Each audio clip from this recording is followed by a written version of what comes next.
목포시의회 임시회에서 의장과 부의장 불신임안이 동시에 상정되는 초유의 사태가 벌어졌습니다. 두 안건 모두 부결됐지만 앞으로 의회가 제 기능을 할 수 있을지 의문이 제기되고 있습니다. 최근 경기도가 전 도민을 대상으로 2차 긴급재난지원금 지급을 검토하고 있는 가운데 전남에서도 전체 지역을 대상으로 지원금이 지급될지 관심이 쏠리고 있습니다. 태풍과 호우로 인한 전남 지역 피해 복구 지원비가 200억 원 더 늘어날 것으로 보입니다. 전라남도는 피해 주민들이 추석 전에 복구비를 지원받을 수 있도록 정부에 요청하기로 했습니다. 고흥과 장흥, 보성 지역의 인구 감소와 고령화가 심각하다는 통계 결과가 나왔습니다. 세 지역 인구가 20년 전보다 27에서 36% 줄었습니다.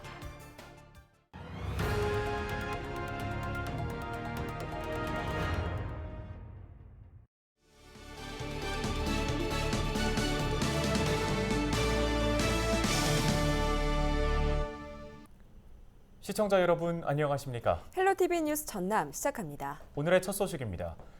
최근 경기도가 전 도민을 대상으로 2차 긴급재난지원금 지급을 검토하고 있습니다.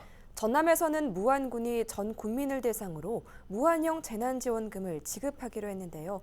전남 지역 전체로 확대될지 관심이 모아지고 있습니다. 송효찬 기자의 보도입니다. 무안 지역 전체 구민은 8만 2천여 명. 1인당 10만 원씩 지급할 경우 필요한 예산은 모두 82억 원이 넘습니다. 무안군이 추석 전까지 2차 재난지원금인 무한형 재난지원금을 지급하기로 했습니다. 관련 예산안은 현재 무안군 의회에 제출했으며 18일자로 통과됐습니다. 행정기념과에서 지금 해주거든요. 자치행정과에서. 그래서 20일 날 공고를 해요. 9월 21일을 기준으로 해갖고 이제 우리 이제 무안군에 주소를 둔 사람이면 이제 1인당 10만 원씩 우리 무안사랑 상품권으로 해서 전부 지급이 될 겁니다. 무안군은 예산안에 재난지원금 명목으로 83억 원을 배정했습니다. 해당 예산은 취소된 축제 등 행사 경비를 비롯해 교육 지원 경비 등 자체 사업 구조 조정을 통해 마련한 것으로 알려지고 있습니다. 무안군 의회에서 통과됨에 따라 오는 22일부터 순차적으로 지원되며 만원권 무안사랑 상품권으로 일괄 지급할 방침입니다. 무안군이 긴급 재난지원금 지급을 시작하면서 다른 지역도 가능성이 제기되고 있습니다. 현재 2차 재난지원금을 논의하고 있는 시군은 없는 상태. 하지만 자체 재정 여력이 남아있는 일부 시군의 경우 재난지원금 지급 가능성이 해당 지역 내에서 제기되고 있습니다. 여수 지역의 경우 일부 지역 주민들이 형평성을 내세우며 반발하고 있습니다. 여수시민협의회는 최근 성명서를 통해 여수보다 넉넉치 않은 지자체에서도 자체 재난기본소득을 통해 주민 생계와 지역 경제를 지키고 있는데 여수시는 시민의 삶을 살피지 않고 있다고 지적했습니다. 또 여수균형 발전을 위한 구 여수시청사 되찾기 추진위원회도 여수시청 별관 신축을 철회하고 그 돈으로 재난지원금을 지급하라고 촉구했습니다. 전라남도 차원의 재난지원금 지급은 어떨까? 전라남도의 경우 전체 도민을 대상으로 10만 원씩 지급할 경우 최소 1,800억 원 이상이 필요한 상황입니다. 이미 재난지원금으로 5,376억 원을 지급한 데다 재원 부족으로 2차 재난지원금 지원은 무리라고 선을 그었습니다. 무안군의 지원 결정으로 시작된 2차 긴급 재난지원금 지급.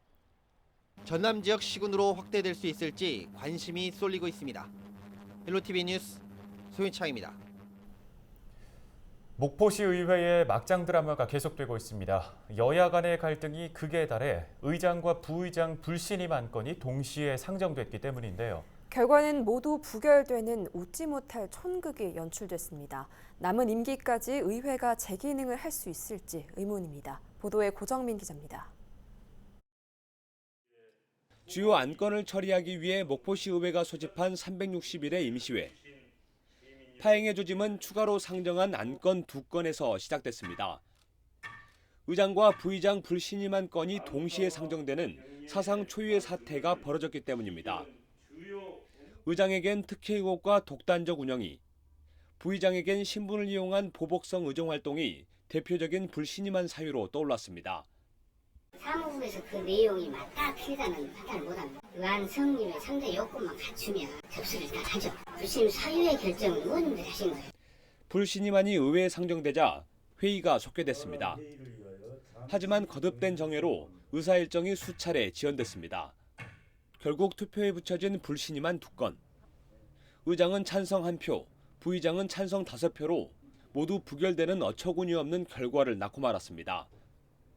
투표에 앞서 민주계와 비민주계 의원들이 조율에 나서 부결을 합의했다는 말까지 나온 뒤에 내려진 결정입니다. 그동안 목포시의회는 성희롱과 황제 접종 의혹이 불거져 2개의 파벌이 생겼습니다. 여기에 하반기 원구성 과정에서 생긴 다수당의 집안 싸움과 여야 자리 싸움까지 더해져 갈등을 빚다가 일단 서로 한 발씩 물러선 것으로 풀이됩니다. 의회는 생활정치의 장이고 대립해서는 안 되는 곳이거든요. 서로 협력해야 되는 곳인데 이 자꾸 다수당이 소수 세력과 대립하려고 하는 그게 오랫동안 아마 이렇게 쌓여진 갈등 같은데, 그러니까 지역위원장의 리더십, 의장의 리더십 이런 부분들이 매우 아쉽습니다. 의원들끼리 다투는 사이 피해는 고스란히 시민들의 몫입니다. 결국 코미디 같은 그 일들이 또 최근에 벌어졌잖아요. 전부 다 권력 투쟁의 장으로 보지 시민의 눈도 필요 없고 이건 무소불위입니다. 출범 2년이 넘은 지금까지도 정쟁을 일삼고 있는 지방의회. 의회 본연의 역할이 뒤로 밀려난 듯한 모습에 의회를 바라보는 시민들의 시선이 곱지 않습니다. 헬로티비 뉴스 고정문입니다.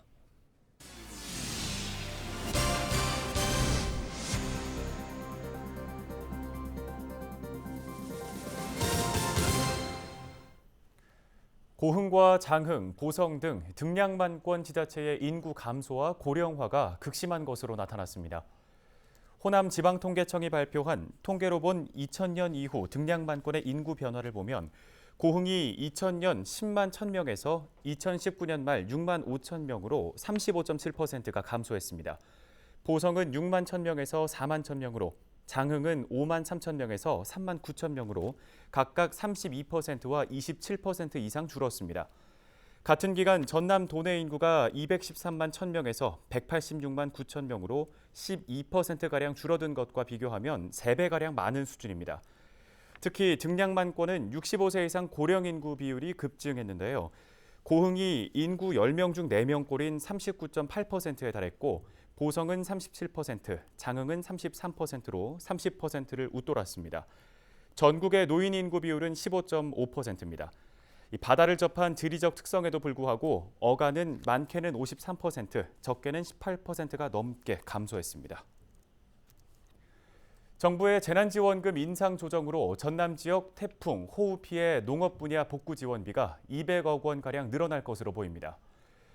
자연재난 복구비 지원 인상 품목은 농식품부 123개, 해양수산부 71개, 산림청 31개 등 농약대와 대파대, 가축 입시비, 시설 복구비의 지원 단가에 실거래가가 반영됐습니다. 인상된 복구비 지원 단가를 적용하면 도내 농업 분야 복구비 지원액도 30%가량 늘어날 것으로 전라남도는 내다보고 있습니다. 기존 지원 단가로 산정됐던 전남 지역 농업 분야 복구 지원비는 644억 원이었지만 인상 기준을 적용할 경우 840억 원으로 늘어날 것으로 보입니다. 수산업 분야 복구 지원비도 기존 지원액 31억 원에서 증가할 것으로 예상됩니다. 전라남도는 복구 지원비가 추석 전에 피해 주민들에게 지급되도록 정부에 요청할 방침입니다. 대한건축사협회 전남건축사회가 집중호우로 피해를 입은 순천 수재민들을 위해 쌀을 기탁했습니다. 전남건축사회는 수재민들의 어려움 극복에 보탬이 되고자 회비를 십시일반 모았다고 밝혔는데요. 이번에 기부된 쌀 500kg은 순천 황전면 주민들에게 전달될 예정입니다. 고흥군이 고흥천과 봉황산 주변에 재해 예방 사업을 추진합니다. 고흥군은 고흥읍지구가 행정안전부가 주관하는 풍수의 생활권 종합정비 공모에 최종 선정됐다고 밝혔습니다. 이번 선정으로 고흥군은 2021년부터 4년 동안 고흥천 뚝정비와 노후 교량 재공사, 봉황산 급경사지 정비 등을 진행할 계획입니다. 고흥읍 일대는 고흥천 폭이 좁고 고흥시장 주변 저지대 배수가 힘들어 침수 피해가 지속적으로 발생해 왔습니다. 전라남도는 오는 2022년 3월 개교를 목표로 한전공대에 필요한 교사 확보 방안을 마련했다고 밝혔습니다. 개교에 필요한 본교사 면적은 전체 14만 6천 제곱미터 중 4천 제곱미터 정도이며 일반 건축 방식으로 내년 5월에 착공에 들어갈 예정입니다. 나머지 시설에 대해서는 내년 7월에 착공합니다. 내년 9월 완공 예정인 에너지 신기술 연구소의 일부도 임대교사로 활용하기로 했습니다. 한전공대의 2022년 입학 정원은 350명이며 본교사의 200명, 임대교사의 150명을 각각 수용할 계획입니다. 목포대 의대 유치와 설립을 지원하기 위한 지방 조례안이 마련됐습니다. 박용 목포시 의원이 대표 발의한 조례안을 보면 의대 유치 활동에 필요한 재정 지원과 위원회 설치, 의대 설립이 확정될 경우 육성을 지원하는 내용들이 담겨 있습니다. 관련 조례안은 지난 16일 361회 목포시의회 임시회 본회의에서 통과됐습니다. 전라남도가 연안에서 조업하는 10톤 미만 소형 어선의 안전사고 예방과 인명피해를 최소화하기 위해 어선사고 예방 시스템 구축 사업을 추진합니다. 현재 전라남도에 등록된 어선 27,296척 중 10톤 미만 소형 어선은 26,437척으로 전체의 97%를 차지하고 있습니다. 전라남도는 사업비 9억 원을 확보해 소형 어선의 초단파 무선 전화와 자동 소화 시스템, 구명조끼와 선박 자동 입출항 단말기 구매를 지원할 예정입니다. 구매 비용의 60%를 보조금으로 지원하고 어업인은 40%만 부담하면 설치할 수 있습니다.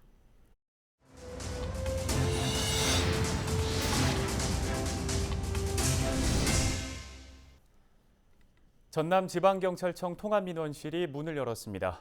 전남경찰은 통합민원실에 조회 업무나 인권 상담을 위한 공간을 구축해 보다 편하고 안전한 민원 업무를 제공하기로 했습니다.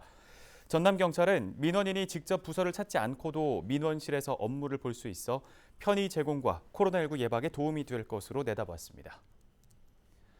광양시가 외국인 친화도시 조성을 위한 기본계획을 세웠습니다. 항만도시 특성상 외국인 선원이 많고 광양에 방문, 체류하는 외국인이 늘어나는 등 글로벌 도시에 맞는 정책을 갖춰나가기 위함인데요. 기본 계획에는 외국어 인프라, 생활 지원, 사회 융합, 봉사 참여, 시민의식 개선 등 5개 분야 21개 사업이 포함됐습니다. 광양시는 외국어 음식 메뉴판, 외국인 1:1 멘토제, 외국인 테마거리 조성, 한국어 교육 등 다양한 정책을 추진할 계획입니다. 폐기물 관리에 관한 조례 개정안이 목포시의회 본회의에서 통과돼 내년부터는 100리터짜리 쓰레기 종량제 봉투가 사라질 전망입니다. 조례안을 대표 발의한 백동규 목포시 의원은 일부 사용자들이 부피를 줄이기 위해 압축기로 쓰레기를 눌러 담아 환경미화원들이 최대 40kg까지 무게가 나가는 쓰레기를 처리하고 있다고 밝혔습니다. 그러면서 다른 지역에서는 이미 100리터 봉투 제작을 중지하는 추세인 만큼 환경미화원들의 근로환경 개선을 위해 조례 개정을 추진하게 됐다고 설명했습니다. 여수시가 고3 수험생을 대상으로 대입 수시 전형 면접 준비 지원 프로그램을 운영합니다. 프로그램은 10월 9일부터 24일까지 매주 토요일 오전 10시 40분부터 오후 6시까지 여수시 행복교육지원센터 상담실에서 운영됩니다. 신청 학생은 90분씩 총 2번 개인별 지원대학과 학과에 맞춰 면접 지도를 받을 수 있습니다. 모집 인원은 80명이며 희망하는 학생은 오는 23일까지 여수시 홈페이지 OK 통합 예약에서 신청하면 됩니다.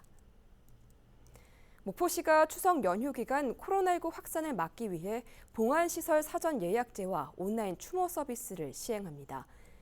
목포시는 추석 연휴인 9월 30일부터 10월 4일까지 사전 예약을 거쳐야만 목포 추모공원과 봉안시설 이용을 허용하기로 했습니다. 특히 오는 21일부터 25일까지는 보건복지부 이장사 종합 시스템을 활용해 온라인 추모 서비스도 제공하기로 했습니다. 순천시가 2020 시민정원사 양성교육을 받을 교육생을 모집합니다. 오는 10월 6일 첫 수업을 시작해 3개월 동안 진행되는 이번 양성교육은 정원의 기본 이해, 식물관리법 등 기본 입문 내용으로 진행되며 이론 수업과 실습 수업으로 구성됩니다. 교육을 희망하는 순천 시민은 오는 21일과 22일 이틀 동안 순천만 국가정원 홈페이지 정원교육 예약 시스템으로 신청하면 됩니다.